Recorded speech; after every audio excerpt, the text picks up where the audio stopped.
बिस्मिल्लाहिर्रहमानिर्रहीम। अस्सलाम वालेकुम दोस्तों, मैं हूं उस्मान स्वाति और आप लोग देख रहे हैं टेक्निकल उस्मान यूट्यूब चैनल। तो दोस्तों, आज की इस वीडियो में हम लोग बात करेंगे कि कोरल ड्रॉ के अंदर पॉलिटिशियन पोस्टर के लिए फ़ोटो कटआउट किस तरह करते हैं। पॉलिटिशियन बैनर पे आप लोगों ने देखा होगा कि किसी भी पॉलिटिशियन की फ़ोटो होती है, नीचे से राउंड कटआउट होती है। आज की इस वीडियो में हम लोग कोरल ड्रॉ के अंदर फ़ोटो कटआउट करेंगे। तो चलिए वीडियो को शुरू करते हैं। वीडियो को शुरू करने से पहले आप लोगों से एक रिक्वेस्ट है, अगर आप हमारे चैनल पर नए हैं तो सब्सक्राइब करके बेल नोटिफिकेशन को ऑल पे सेलेक्ट कर लें, ताकि हमारी हर न्यू आने वाली वीडियो की नोटिफिकेशन टाइम टू टाइम आप तक पहुंचती रहे। चलिए दोस्तों, वीडियो को शुरू करते हैं।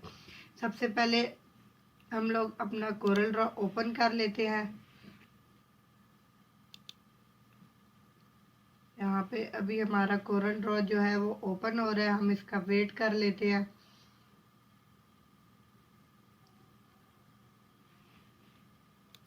हमारा कोरल ड्रॉ लोडिंग लेने में टाइम ले रहा है, तो इसका वेट कर लेते हैं। अब ये यहाँ पे ओपन हो गया। हमें यहाँ पे प्लस के आइकन पे क्लिक करना है और आपने कोई भी साइज़ ले लेना है जो आपके पोस्टर का हो, आप वो साइज़ ले सकते हैं। अभी मैं ये जो बाय डिफ़ॉल्ट मेरा यहाँ पे इंटर हुआ है साइज़ 500 बाई 500 पिक्सल, इसको मैं रहने देता हूँ और ओके कर देता हूँ। सबसे पहले हम इसका जो है बैकग्राउंड दे देते हैं, यहाँ से डबल क्लिक करके रेक्टेंगल टूल पे। अब हमें पिक टूल को सेलेक्ट करना है और अपने कीबोर्ड से कंट्रोल आई प्रेस करना है। कंट्रोल आई प्रेस करने के बाद वो फ़ोटो आप लोगों ने इंपोर्ट कर लेनी है, जिसका आप लोगों ने राउंड कट आउट करना है। मैंने ये फ़ोटो सेलेक्ट कर ली। अब हमें क्या करना है, यहाँ से जाना है ट्रांसपेरेंसी टूल पे, ये हमने सेलेक्ट किया।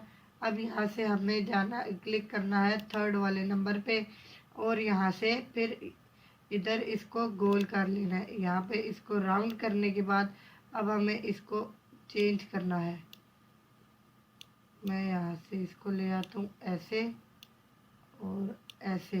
अब यहाँ पे हमें इस लाइन पे डबल क्लिक करना है और यहाँ पे एक और वाइट ब्लॉक बन गया, इसको हमें पकड़ के नीचे ले आना है। इसी तरह हमें एक बार और क्लिक करना है और इसको नीचे ले आना है। उसके बाद यहाँ पे हमारी ये जो फ़ोटो है इसका नीचे से बैकग्राउंड रिमूव हो गया है। अब हमें इसको जितना करना है हम इसको उतना उस तरीके से कर लेते हैं, थोड़ा यहाँ से ऊपर और यहाँ से पिक टूल को सिलेक्ट कर लेते हैं। अब यहाँ पे हमारी ये फ़ोटो कटआउट हो चुकी है। अब अगर हम इसको किसी फ्रेम में डालना चाहें तो मैं आपको डाल के दिखा देता हूँ। यहाँ से हम कंट्रोल की मदद से एक परफेक्ट सर्कल बना लेते हैं और इसको पावर क्लिप इनसाइड करते हैं इस सर्कल के। F4 दबाते हैं, F4 प्रेस करके इसको जूम कर लेते हैं और इस सर्कल को यहाँ ले आते हैं। अब हमें इसको पावर क्लिप करना है, पावर क्लिप इनसाइड और ये सर्कल पे सेलेक्ट कर लिया। अब हमें एडिट पावर क्लिप करना है और इसको नीचे कर लेना है। इसको यहाँ से हम इस फ्रेम में एडजस्ट कर लेते हैं इस तरह से और डन कर देते हैं। डन करने के बाद ये हमारा जो है फ़ोटो कटआउट हो चुकी है। अब मैं आपको इसको बैकग्राउंड दे के दिखा देता हूँ। ये देखें, हमारा ये जो फ़ोटो है इसका बैकग्राउंड भी रिमूव्ड है और यहाँ पे इसको हमने कट कर दिया नीचे से राउंड कट। अब हम इसको जहाँ पे भी लगाना चाहें यहाँ हम इसको आसानी से लगा सकते। तो ये थी हमारी वीडियो का टॉपिक। अगर पसंद आई हो तो चैनल को सब्सक्राइब कर दें और वीडियो को लाइक करके बेल नोटिफिकेशन को ऑल पे सेलेक्ट कर लें, ताकि हमारी हर न्यू आने वाली वीडियो की नोटिफिकेशन आपको टाइम टू टाइम मिलती रहे। मिलते हैं नेक्स्ट वीडियो में। अपना बहुत सारा ख्याल रखिएगा। अल्लाह हाफिज़।